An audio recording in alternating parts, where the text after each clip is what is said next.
Dombey and Son, by Charles Dickens. Chapter 25. Strange News of Uncle Sol. Captain Cuttle, though no sluggard, did not turn out so early on the morning after he had seen Sol Gills through the shop window, writing in the parlour, with the midshipman upon the counter, and Rob the grinder making up his bed below it, but that the clocks struck 6, as he raised himself on his elbow, and took a survey of his little chamber. The captain's eyes must have done severe duty, if he usually opened them as wide on awaking as he did that morning, and were but roughly rewarded for their vigilance, if he generally rubbed them half as hard. But the occasion was no common one, for Rob the grinder had certainly never stood in the doorway of Captain Cuttle's room before, and in it he stood then, panting at the captain, with a flushed and tousled air of bed about him, that greatly heightened both his colour and expression. "Halloa!" roared the captain. "What's the matter?" Before Rob could stammer a word in answer, Captain Cuttle turned out, all in a heap, and covered the boy's mouth with his hand. "Steady, my lad," said the captain. "Don't ye speak a word to me as yet." The captain, looking at his visitor in great consternation, gently shouldered him into the next room, after laying this injunction upon him, and disappearing for a few moments, forthwith returned in the blue suit. Holding up his hand, in token of the injunction not yet being taken off, Captain Cuttle walked up to the cupboard and poured himself out a dram, a counterpart of which he handed to the messenger. The captain then stood himself up in a corner, against the wall, as if to forestall the possibility of being knocked backwards by the communication that was to be made to him, and having swallowed his liquor, with his eyes fixed on the messenger, and his face as pale as his face could be, requested him to heave ahead. "Do you mean tell you, Captain?" asked Rob, who had been greatly impressed by these precautions. "Aye," said the captain. "Well, sir," said Rob, "I ain't got much to tell. But look here." Rob produced a bundle of keys.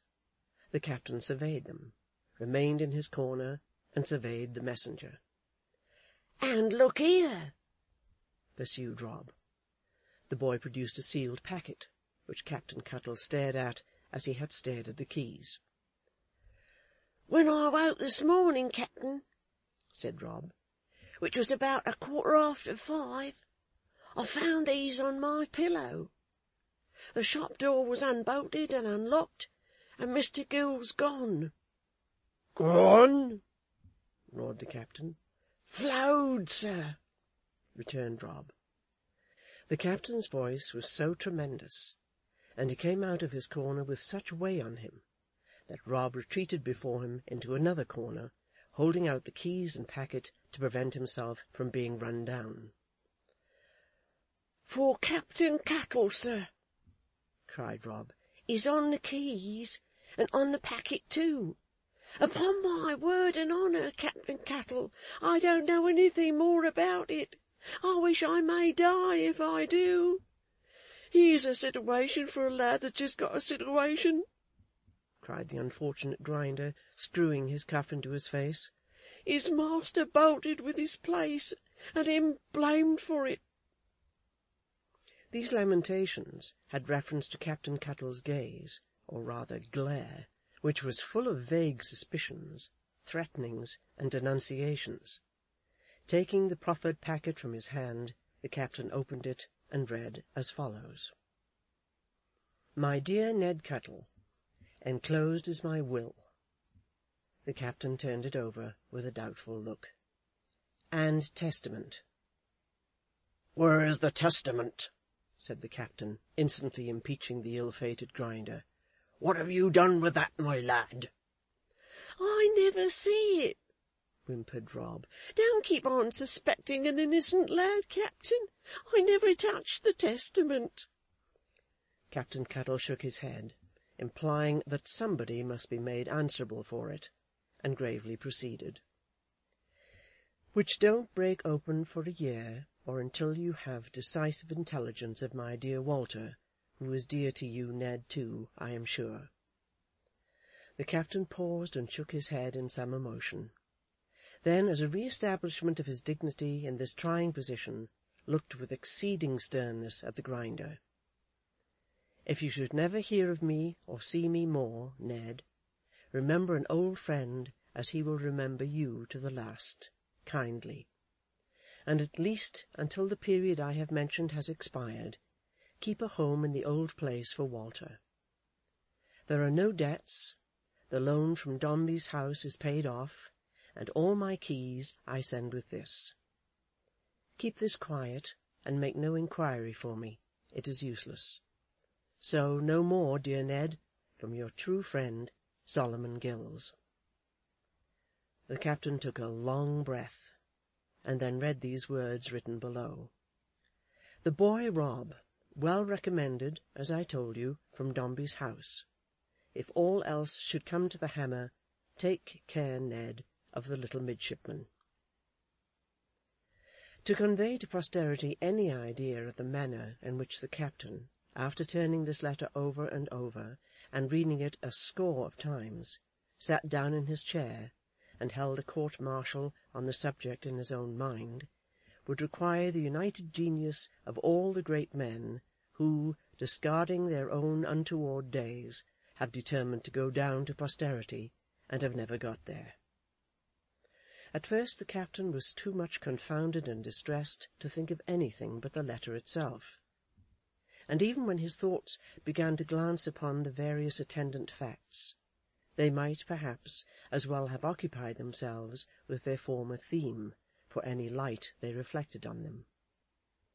In this state of mind, Captain Cuttle, having the Grinder before the court, and no one else, found it a great relief to decide generally that he was an object of suspicion, which the captain so clearly expressed in his visage that Rob remonstrated. "Oh, don't, Captain!" cried the Grinder. "I wonder how you can. What have I done to be looked at like that?" "My lad," said Captain Cuttle, "don't you sing out afore you're hurt, and don't you commit yourself, whatever you do." "I haven't been and committed nothing, Captain," answered Rob. "Keep her free, then," said the captain impressively, "and ride easy." With a deep sense of the responsibility imposed upon him, and the necessity of thoroughly fathoming this mysterious affair, as became a man in his relations with the parties, Captain Cuttle resolved to go down and examine the premises, and to keep the Grinder with him. Considering that youth as under arrest at present, the captain was in some doubt whether it might not be expedient to handcuff him, or tie his ankles together, or attach a weight to his legs. But not being clear as to the legality of such formalities, the captain decided merely to hold him by the shoulder all the way, and knock him down if he made any objection. However, he made none, and consequently got to the instrument-maker's house without being placed under any more stringent restraint. As the shutters were not yet taken down, the captain's first care was to have the shop opened, and when the daylight was freely admitted, he proceeded with its aid to further investigation. The captain's first care was to establish himself in a chair in the shop, as president of the solemn tribunal that was sitting within him, and to require Rob to lie down in his bed under the counter, show exactly where he discovered the keys and packet when he awoke, how he found the door when he went to try it, how he started off to Brig Place, cautiously preventing the latter imitation from being carried farther than the threshold, and so on to the end of the chapter. When all this had been done several times, the captain shook his head and seemed to think the matter had a bad look. Next, the captain, with some indistinct idea of finding a body, instituted a strict search over the whole house, groping in the cellars with a lighted candle, thrusting his hook behind doors, bringing his head into violent contact with beams, and covering himself with cobwebs. Mounting up to the old man's bedroom, they found that he had not been in bed on the previous night, but had merely lain down on the coverlet, as was evident from the impression yet remaining there. "And I think, Captain," said Rob, looking round the room, "that when Mr. Gills was going in and out so often these last few days, he was taking little things away piecemeal, not to attract attention." "Aye," said the captain mysteriously. "Why so, my lad?" "Why," returned Rob, looking about, "I don't see his shaving tackle, nor his brushes, Captain, nor no shirts, nor yet his shoes." As each of these articles was mentioned, Captain Cuttle took particular notice of the corresponding department of the grinder, lest he should appear to have been in recent use, or should prove to be in present possession thereof. But Rob had no occasion to shave, was not brushed, and wore the clothes he had on for a long time past, beyond all possibility of a mistake. "And what should you say," said the captain, "not committing yourself about his time of shearing off, eh?" "Why, I think, Captain," returned Rob, "that he must have gone pretty soon after I began to snore." "What o'clock was that?" said the captain, prepared to be very particular about the exact time. "How can I tell, Captain?" answered Rob. "I only know that I'm a heavy sleeper at first, and a light one towards morning. And if Mr. Gills had come through the shop near daybreak, though ever so much on tiptoe, I'm pretty sure I should have heard him shut the door at all events." On mature consideration of this evidence, Captain Cuttle began to think that the instrument-maker must have vanished of his own accord, to which logical conclusion he was assisted by the letter addressed to himself, which, as being undeniably in the old man's handwriting, would seem, with no great forcing, to bear the construction that he arranged of his own will to go, and so went. The captain had next to consider where and why, and as there was no way whatsoever that he saw to the solution of the first difficulty, he confined his meditations to the second. Remembering the old man's curious manner, and the farewell he had taken of him, unaccountably fervent at the time, but quite intelligible now, a terrible apprehension strengthened on the captain that, overpowered by his anxieties and regrets for Walter, he had been driven to commit suicide. Unequal to the wear and tear of daily life, as he had often professed himself to be, and shaken as he no doubt was by the uncertainty and deferred hope he had undergone, it seemed no violently strained misgiving, but only too probable. Free from debt, and with no fear for his personal liberty, or the seizure of his goods, what else with such a state of madness could have hurried him away alone and secretly? As to his carrying some apparel with him, if he had really done so, and they were not even sure of that, he might have done so, the captain argued, to prevent inquiry, to distract attention from his probable fate, or to ease the very mind that was now revolving all these possibilities.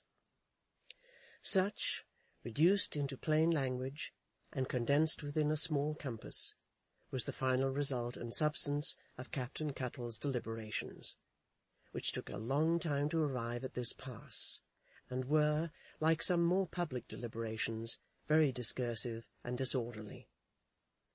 Dejected and despondent in the extreme, Captain Cuttle felt it just to release Rob from the arrest in which he had placed him, and to enlarge him, subject to a kind of honourable inspection which he still resolved to exercise.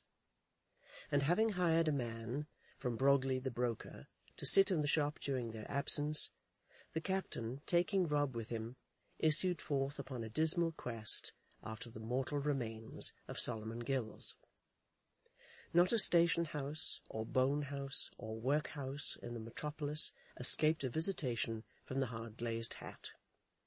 along the wharves, among the shipping on the bankside, up the river, down the river, here, there, everywhere, it went gleaming where men were thickest, like the hero's helmet in an epic battle.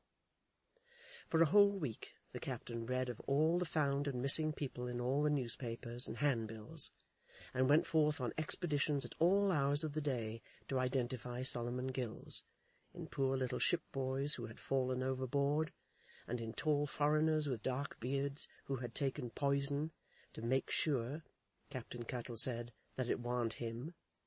It is sure thing that it never was, and that the good captain had no other satisfaction. Captain Cuttle at last abandoned these attempts as hopeless, and set himself to consider what was to be done next.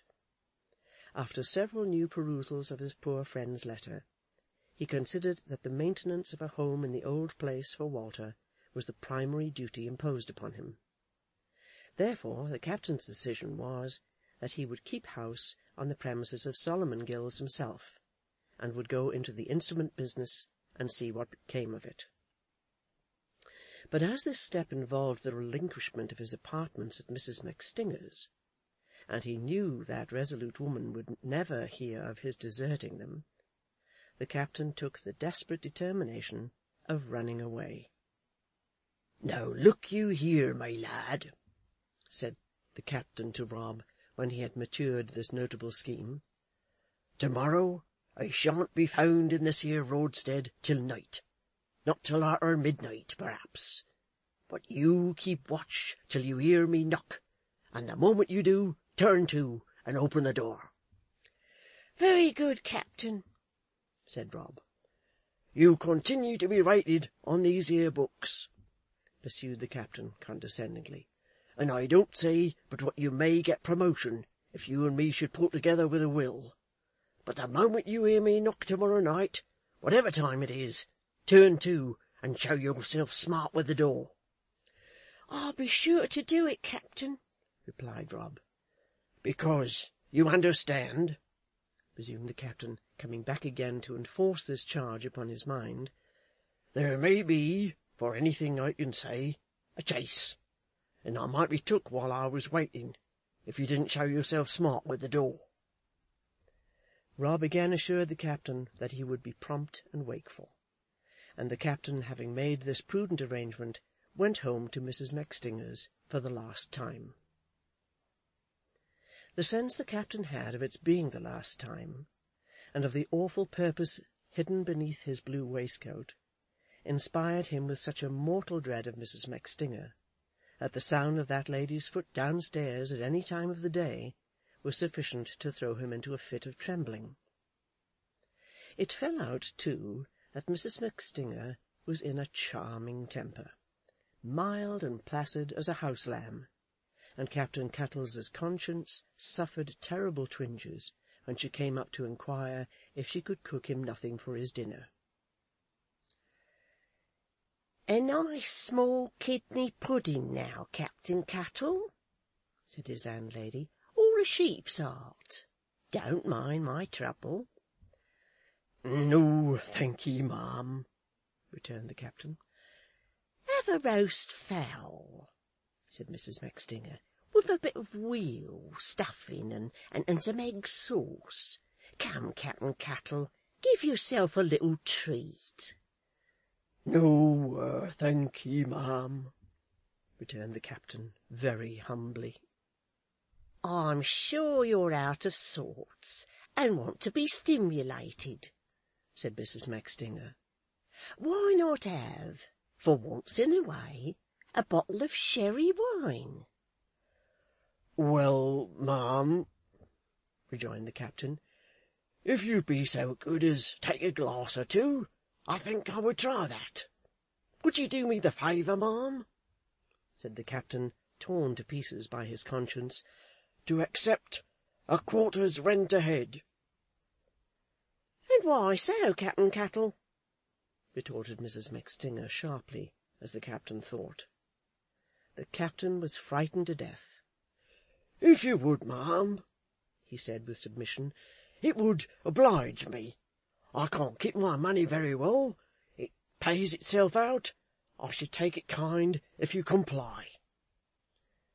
"Well, Captain Cuttle," said the unconscious MacStinger, rubbing her hands, "you can do as you please.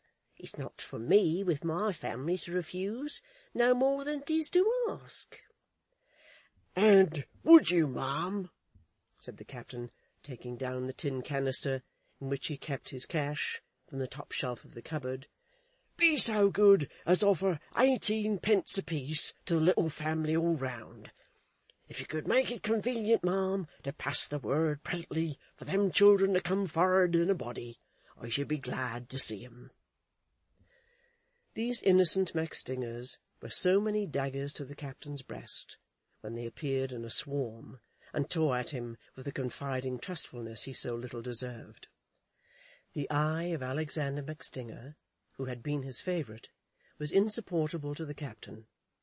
The voice of Juliana MacStinger, who was the picture of her mother, made a coward of him. Captain Cuttle kept up appearances, nevertheless, tolerably well, and for an hour or two was very hardly used and roughly handled by the young MacStingers, who in their childish frolics did a little damage also to the glazed hat, by sitting in it, two at a time, as in a nest, and drumming on the inside of the crown with their shoes. At length the captain sorrowfully dismissed them, taking leave of these cherubs with the poignant remorse and grief of a man who is going to execution. In the silence of the night, the captain packed up his heavier property in a chest, which he locked, intending to leave it there, in all probability for ever, but on the forlorn chance of one day finding a man sufficiently bold and desperate to come and ask for it. Of his lighter necessaries, the captain made a bundle, and disposed his plate about his person, ready for flight. At the hour of midnight, when Brig Place was buried in slumber, and Mrs. MacStinger was lulled in sweet oblivion, with her infants around her, the guilty captain, stealing down on tiptoe in the dark, opened the door, closed it softly after him, and took to his heels. Pursued by the image of Mrs. MacStinger springing out of bed, and regardless of costume, following and bringing him back, pursued also by a consciousness of his enormous crime, Captain Cuttle held on at a great pace, and allowed no grass to grow under his feet, between Brig Place and the instrument-maker's door. It opened when he knocked, for Rob was on the watch, and when it was bolted and locked behind him, Captain Cuttle felt comparatively safe. "Phew!" cried the captain, looking round him. "It's a breather." "Nothing the matter, is there, captain?" cried the gaping Rob. "No, no," said Captain Cuttle, after changing colour and listening to a passing footstep in the street. "But mind ye, my lad, if any lady, except either of them two as you see t'other day, ever comes and asks for Captain Cuttle, be sure to report no person of that name known, nor never heard of here. Observe them orders, will you?" "I'll take care, captain," returned Rob.